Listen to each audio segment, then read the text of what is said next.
What if I told you that on your very first space station, you can get infinite units, infinite nanites, S-class ships, an S-class multi-tool, and a bunch of S-class upgrades, without using any exploits at all?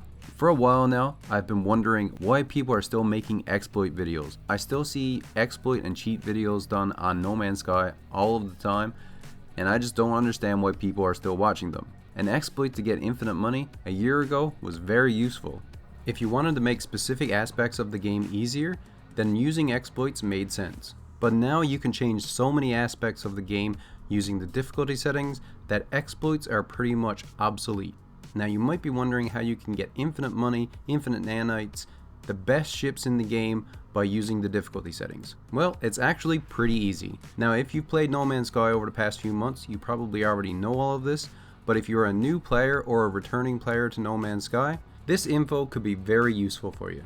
Especially if you found No Man's Sky too difficult in the past, or if you wanted to change certain aspects of No Man's Sky. Like for instance, I've been playing No Man's Sky for years, so farming up hundreds of salvage data so that I can unlock all of the base building blueprints is something that I don't mind skipping. And the thing is that you can change these difficulty settings back and forth at any time during your playthrough. You can customize each individual difficulty setting to whatever you want, but I just want to show players in this video that if you want to get an insane amount of units, nanites, S-class ships, get your S-class multi-tool, and a whole bunch more really easily, you do not need to use exploits. Let me show you how you can easily do this just by cranking back the difficulty. So we've turned all of our difficulty settings back, so now we can go ahead and get any ship that comes into the space station for free.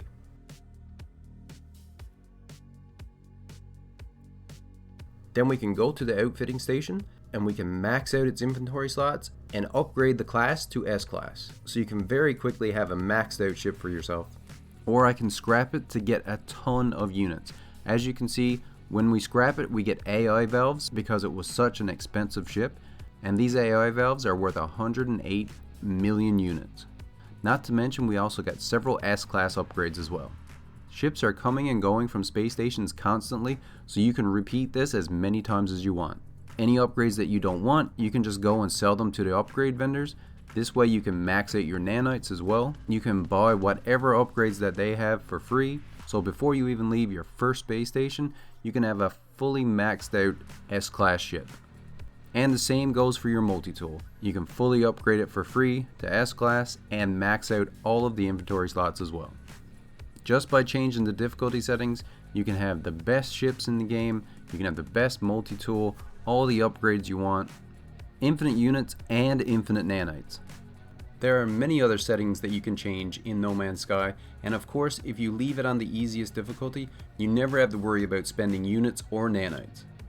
On the other hand, if there's one specific thing in No Man's Sky that you find monotonous or annoying, you can change that one specific setting to suit your playstyle. Or if you want to have a completely creative experience, but you also want to have space combat, you can turn everything to easy and then just turn on space combat. No matter how you want to play, No Man's Sky probably has a difficulty setting to suit your playstyle. No exploits required. Hope you guys got some useful information out of this video. I just wanted to let people know just how accessible No Man's Sky is now. You really don't need to use exploits to make the game easier anymore. As always, I appreciate you all watching. Hit that like button if that's what you're into.